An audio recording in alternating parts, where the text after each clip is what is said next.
Voyons maintenant les jugements, qui sont des supports, les supports des argumentations. Une argumentation se compose de plusieurs jugements. La conclusion est un jugement. Les arguments sont composés de un ou plusieurs jugements. Alors, apprenons à reconnaître les jugements. Qu'est-ce qui est un jugement? Qu'est-ce qui ne l'est pas?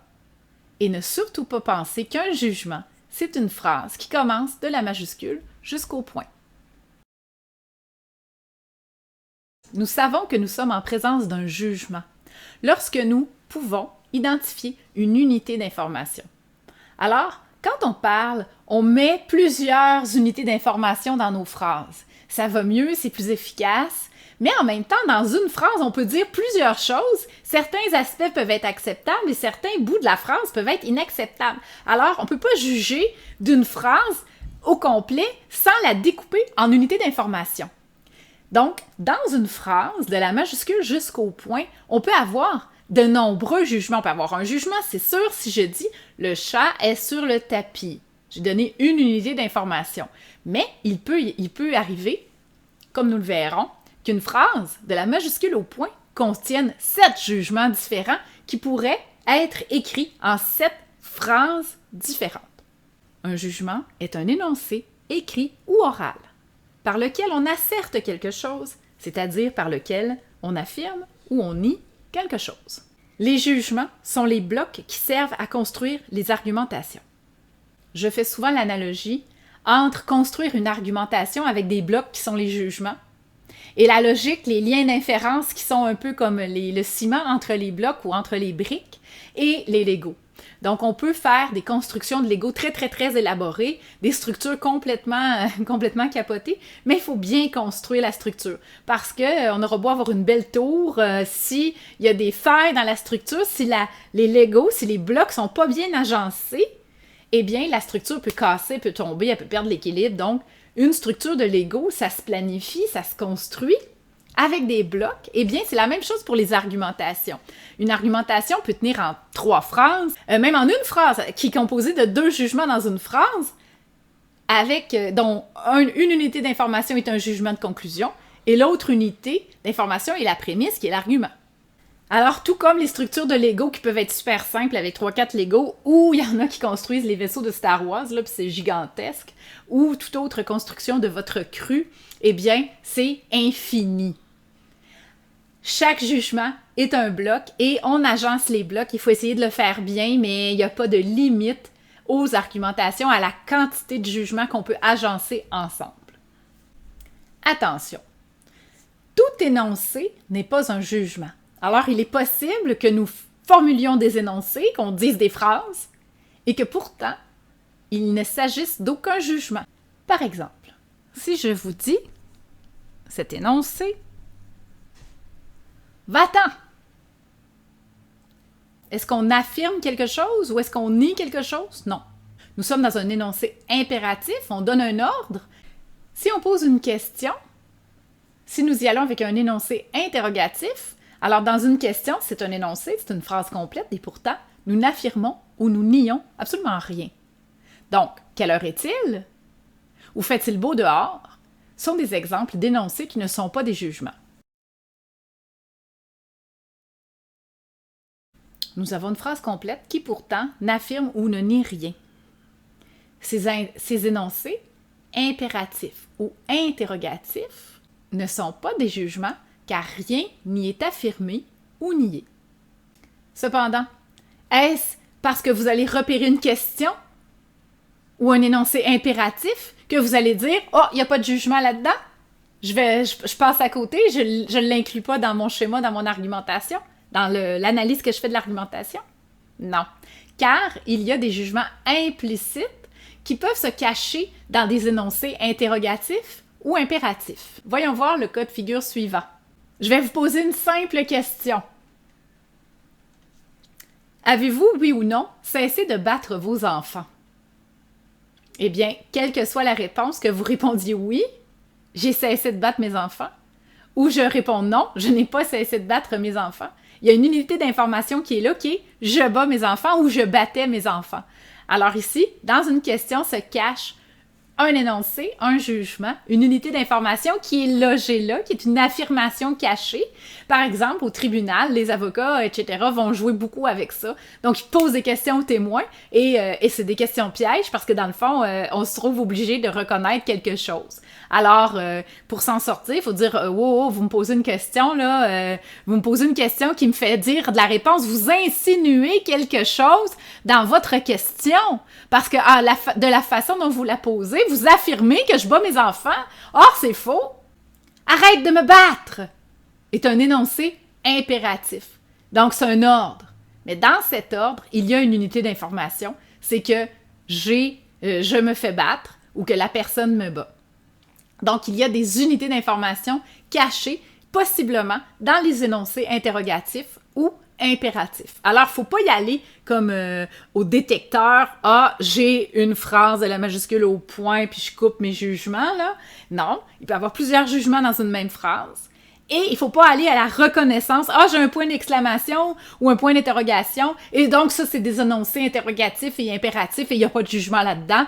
Non, il peut y avoir de l'implicite. Donc, il faut vraiment utiliser votre jugement. Il faut vraiment être intelligent et pas se laisser berner par les différentes formes que peut prendre le langage. Voyons voir maintenant qu'un énoncé peut contenir plusieurs jugements. Alors, la phrase de la majuscule au point, je ne le répéterai jamais assez parce que vous avez envie, quand vous avez une petite argumentation, un petit bloc de texte, et que je vais vous demander de séparer, d'identifier les différents jugements pour pouvoir faire le schéma par la suite, eh bien, vous êtes vraiment tenté, OK? Puis des fois, ça marche, là, d'y aller par phrase. Bon, ben, premier jugement, première phrase, deuxième jugement. Alors, je le répéterai jamais assez. Vous devez vraiment analyser la phrase pour savoir il y a combien de choses qui sont affirmées ou niées dans cette phrase. Et il faut séparer les unités d'information. C'est difficile au début, mais ensuite on devient bon, on les reconnaît. Faisons maintenant un petit jeu. Dans cette phrase, la phrase est longue, combien de jugements pouvez-vous trouver dans cet énoncé? Mary Wollstonecraft, une célèbre philosophe féministe anglaise, fut la mère de Mary Shelley, qui est l'auteur du magnifique roman Frankenstein. Vous avez une phrase de la majuscule au point. Combien d'unités d'information, autrement dit, combien de phrases complètes seriez-vous capable de construire à partir de cette seule phrase?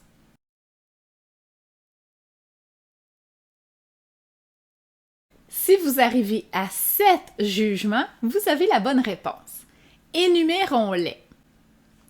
Mary Wollstonecraft est célèbre. Mary Wollstonecraft est une philosophe. Mary Wollstonecraft est féministe. Mary Wollstonecraft est anglaise. Juste là, on a 4 unités d'information. Mary Wollstonecraft fut la mère de Mary Shelley. Hein? Une telle est la mère d'une telle. Unité d'information. Mary Shelley est l'auteur du roman Frankenstein. Et le roman Frankenstein est magnifique. Alors, dans une seule phrase, on a 7 jugements. Vous allez devoir, dans les exercices, vous pratiquer à le faire parce que, admettons que, je vous demande, est-ce que ce jugement est acceptable? Si vous dites, tout ça constitue le jugement 1, un seul jugement, et je vous demande, est-ce que c'est acceptable, ça? Eh bien là, ça devient compliqué, parce qu'il faut vérifier chaque unité. Admettons que Mary Wollstonecraft est célèbre, philosophe, féministe, anglaise, qu'elle est la mère de Mary Shelley, que tout ça est acceptable, et que Mary Shelley est l'auteur du roman Frankenstein. Que tout ça est vrai, mais que vous n'êtes pas d'accord pour dire que ça, c'est pas acceptable, admettons, de dire que le roman Frankenstein est magnifique. Alors, pour une unité d'information, vous seriez obligé d'éliminer tout ce bloc tout ce jugement. Donc, ce qu'on fait, plutôt que de traiter les choses en paquets, de mettre tout dans un tapon, on essaie de séparer les affaires pour dire « Oui, elle est célèbre, elle est philosophe, j'ai vérifié sur Wikipédia, vous pouvez tout vérifier ça. Effectivement, ça va marcher. » Et là, admettons, il nous reste notre objet. Est-ce que le roman Frankenstein est vraiment magnifique? Eh bien, pour ceux qui l'ont lu, je vous le recommande vivement d'ailleurs, c'est effectivement un magnifique roman et pensez pas qu'on est dans la caricature de l'espèce de monstre-là en bande dessinée, c'est extrêmement profond, c'est une réflexion philosophique fantastique, Frankenstein sur est-ce qu'il y a des limites à ce que l'humain peut faire avec la science et la technologie, par exemple ici, pour créer la vie ou faire revivre les morts? Donc, c'est des questions vraiment fondamentales qui sont posées là. Et Mary Shelley, qui a écrit ça dans une nuit d'orage, dans un château, donc qui a mis son jet d'idées, elle l'a travaillé sur plusieurs années par la suite, elle a peaufiné son roman, mais le jet, l'idée de Frankenstein est sorti en une nuit, dans un concours avec ses amis. D'ailleurs, il y a eu aussi Dracula qui est sorti dans le même... C'est un ami pendant la même nuit d'orage dans un château, hein, c'est pour dire. Il s'était fait un trip littéraire, là. Ah ouais, on essaie de faire une histoire, une nouvelle, on imagine une nouvelle. Eh bien, le résultat est vraiment fantastique. Et si ça vous intéresse, Mary Shelley, Frankenstein, ça vaut la peine de le lire sur la quête de l'être humain, de maîtriser les puissances de la vie, de la mort, de défier la mort. Et est-ce que c'est une bonne idée? Est-ce que c'est une mauvaise idée? Bien, ça, je vous laisse lire le livre pour découvrir la position de Mary Shelley là-dessus. Et je vous dirais qu'elle n'a pas tant de positions elle soulève beaucoup de questionnements. Et ça serait un bon matière à réflexion à faire, mais dans un cours philo 2 là, sur l'être humain. On pourra peut-être y revenir dans un autre contexte. Tout ça pour dire que oui, moi j'accepte que le roman Frankenstein est magnifique, mais pour pouvoir se démêler, donc il faudrait séparer, alors si on y va, alors il faudrait pouvoir identifier tous les jugements différemment, les écrire, les énoncer et les numéroter. 1, 2, 3, entre parenthèses, 4, 5, 6, 7, etc. Donc, on aurait ici 7 unités d'information numérotées. On se fait une petite légende, on réécrit nos jugements, et ensuite, ben là, on verra, on pourra les placer dans le schéma, parce que c'est pas tout pourquoi on trouve les jugements. Le nombre de jugements et qu'on les numérote pour se faire une légende, pour ensuite faire un petit schéma, un dessin, pour pouvoir voir l'argumentation, pour voir sa forme et faire comme un radiologiste, et voir chaque détail, chaque os, comme quand on regarde dans une radiographie, quand on va se faire une radiographie, eh bien là, on est capable de dire « Ah ah! Voilà le problème, on met le doigt sur le bobo, la fracture est drette là, puis là, on sait exactement. » Alors, c'est la même chose avec les argumentations. On a un texte, on a un paragraphe, ouf, on a ça, c'est dur à dire, on sent qu'il y a quelque chose qui va pas. Ah, j'ai quelque chose qui va pas. Mais là, quand on passe à la radiographie, eh bien, on voit à l'intérieur la structure, le squelette, les liens, on voit tout. Et on est capable de dire « Ah, non, parfait, tout est beau, tout se tient, c'est parfait, vous pouvez retourner chez vous. » Ou encore dire « Oui, effectivement, il y a une petite faille ici, vous avez 2-3 petites fractures, puis en faisant ça et ça, ben on va être capable de corriger, ou il n'y a rien à faire, vous êtes fracturé, vous allez vivre avec ça pour le reste de vos jours. » Une argumentation se représente dans un schéma avec une légende, avec énoncé et numéroté chaque jugement qui constitue les prémices, qui constitue les arguments au soutien de la conclusion. Et ce n'est qu'en refaisant ce schéma qu'on va être capable de vraiment, vraiment, vraiment être systématique et pouvoir précisément dire pourquoi ça tient ou pourquoi ça ne tient pas.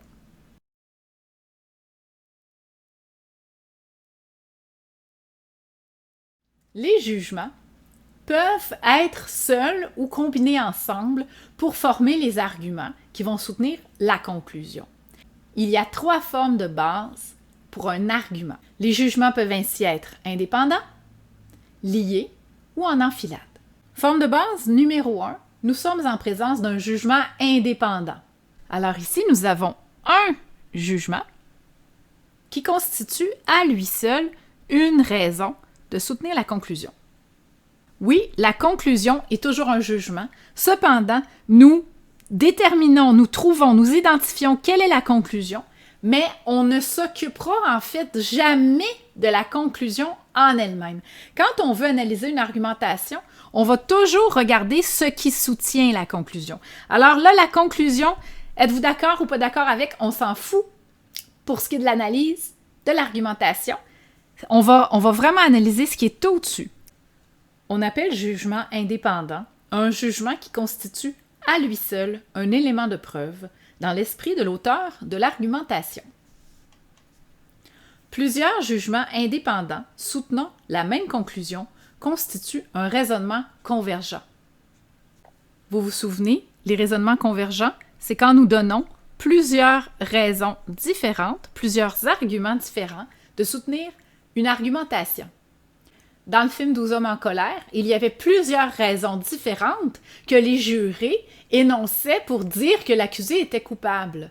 Et finalement, le travail qui a été fait, d'abord grâce à l'initiative du jury numéro 8, et ensuite avec la collaboration de tous les autres jurés qui se sont mis à travailler avec le groupe, comme vous avez pu le voir, eh bien, ils ont mis à l'épreuve chacun de ces arguments, chacun de ces arguments, de ce raisonnement convergent, si bien que finalement, après analyse, et il a fallu fouiller dans la mémoire, il a fallu aller chercher les savoirs expérientiels, eh bien, finalement, il n'y avait plus un seul argument qui tenait pour enlever le doute sur le fait que l'accusé était véritablement coupable. Donc, les jurés avaient plus de raison, il n'y avait plus grand-chose qui tenait, et ils ont eu un doute valable. Dans les raisonnements convergents, on pense que plus on empile de raisons, plus on a de force pour entraîner la conclusion. En fait, il faudrait vraiment pas faire l'erreur, c'est précisément ce que le film 12 hommes en colère nous montre. On a beau empiler toutes sortes de raisons, mais si ces raisons ne sont pas fortes, si elles ne résistent pas à l'examen critique, ben en fait, c'est pas une argumentation solide du tout. Alors, si même on analyse l'argumentation, le raisonnement convergent ici à 3 arguments, et qu'on se rend compte que pour toutes sortes de raisons, par exemple, la prémisse 2 n'est pas acceptable, et le lien d'inférence 3 n'est pas acceptable.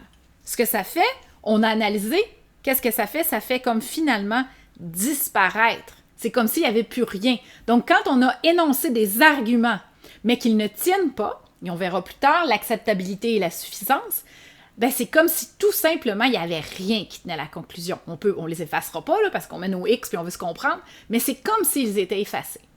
Toutefois, ce qu'il faut comprendre, c'est qu'un seul jugement indépendant peut faire tenir une conclusion.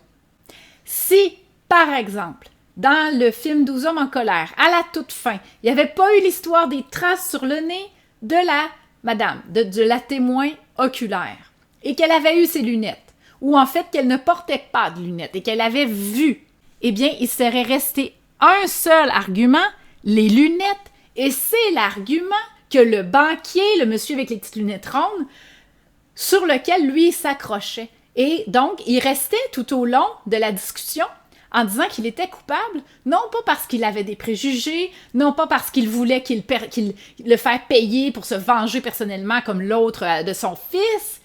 Il votait coupable parce qu'il restait un argument qui tenait. Eh bien, s'il n'y avait pas eu cette histoire de lunettes qui avait remis en cause la crédibilité du témoin par rapport à son observation, eh bien, le jury aurait été pas mal contraint de déclarer l'accusé coupable parce qu'en fait, ça faisait pas de doute. Elle avait vu et l'avait reconnu, etc. Un seul argument peut être suffisant et fort pour tenir une conclusion. On n'a besoin que d'un seul argument, un seul jugement acceptable et suffisant pour faire accepter une conclusion. Cependant, dans le cas de 12 hommes en colère, eh bien, il y a eu le problème avec les lunettes, donc ce n'était pas assez fort pour envoyer le jeune homme à la chaise électrique. Deuxième forme de base, on dit les jugements liés. On appelle jugements liés des jugements qui, pris ensemble, constituent un seul élément de preuve dans l'esprit de l'auteur de l'argumentation. Vous avez donc le symbole plus qui représente la jonction entre les jugements. C'est ça qui fait en sorte qu'ils sont pris ensemble. Alors, pris ensemble, puis on pourra en ajouter, OK? On pourrait mettre autant de plus qu'on veut et allonger la ligne. Pris ensemble, ces jugements-là constituent un seul argument.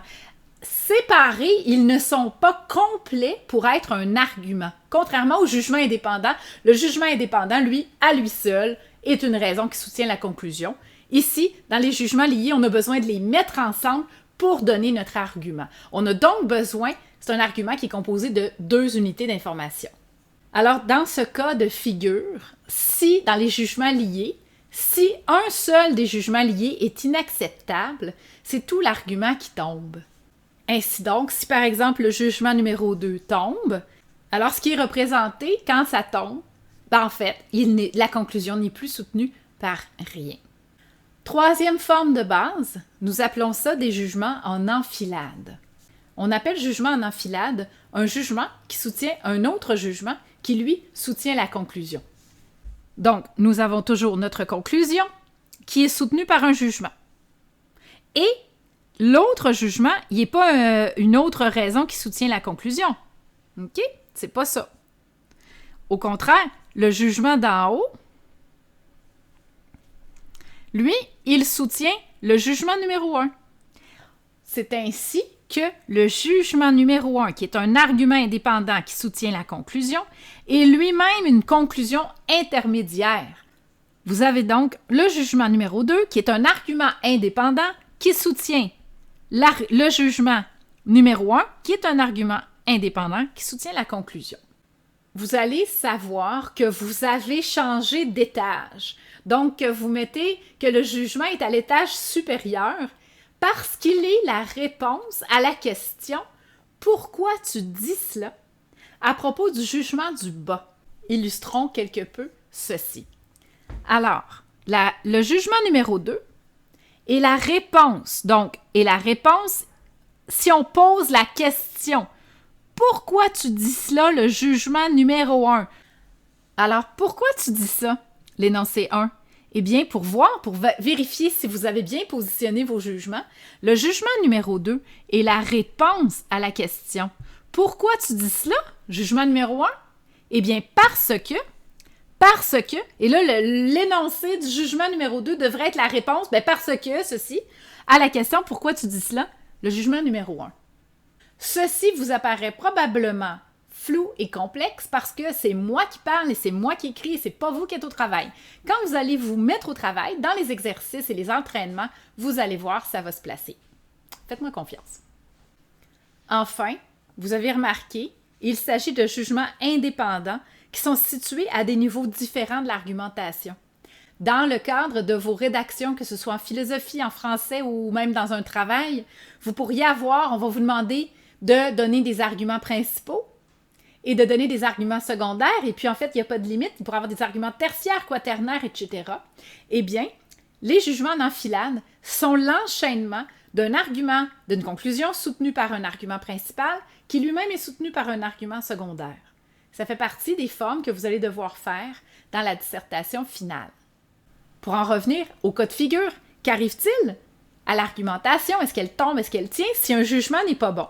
Alors, si par exemple le jugement numéro 2 n'est pas acceptable, ça fait tout simplement disparaître ce jugement. Alors, si le jugement numéro 1 est lui-même acceptable et que le lien est suffisant pour soutenir la conclusion, eh bien, nous avons une argumentation qui tient. C'est pas parce qu'on a ici le jugement numéro 2 donc l'argument secondaire peut être pas bon, mais ça n'invalide pas pour autant l'argument principal. C'est juste que l'argument principal, 1, n'est pas soutenu par rien, mais c'est pas nécessaire pour dire qu'il soit acceptable et suffisant. Alors, avec ces 3 formes, les jugements indépendants, liés et en enfilade, il n'y a tout simplement pas de limite. Et dans le cadre du cours, on va travailler dans les exercices qui vont compter, dans le test, dans les tests, on va travailler avec des maximum 3 jugements, donc soit 2 jugements liés ou indépendants ou en enfilade, mais il faut savoir que c'est à l'infini. Et dans les cours de logique, en philosophie, si jamais vous allez en philosophie à l'université ou que vous avez des cours de logique, eh bien, tout ça, ça peut aller à l'infini. Et nous, on faisait des travaux, je vous le dis pas, on faisait 2 pages, mettons, on analysait 2 pages de texte philosophique, il fallait reconstituer l'argumentation, faire le schéma. Eh bien, c'était des centaines de jugements qu'il fallait qu'on replace comme ça. Et ça faisait vraiment un arbre. Et c'est pour ça que ceci s'appelle un schéma en arbre. Donc, quand vient le temps d'analyser une argumentation, on la met en radiographie. Alors, ça correspond avec une légende. Chaque jugement serait écrit. Donc, vous avez votre schéma qui est avec une légende. Chaque jugement est énoncé clairement.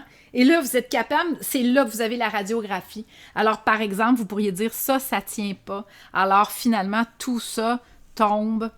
Le jugement 8 n'est pas acceptable. Donc, ce que ça veut dire, ça a beau être vrai, ça a beau être vrai, mais si lui n'est pas acceptable, c'est un jugement lié, donc cet argument-là tombe. Alors, donc comme ça, vous avez la méthode systématique, vous avez le cadre pour être systématique et analyser chaque élément.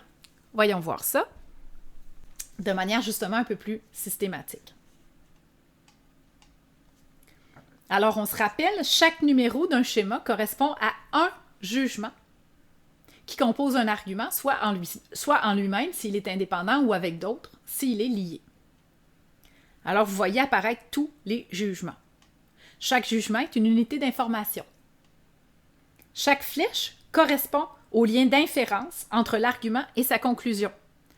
Donc, vous allez passer au crible chacun des jugements et vous allez, s'ils tiennent, vous les laissez comme ça, et s'ils ne tiennent pas, vous mettez un X sur le jugement.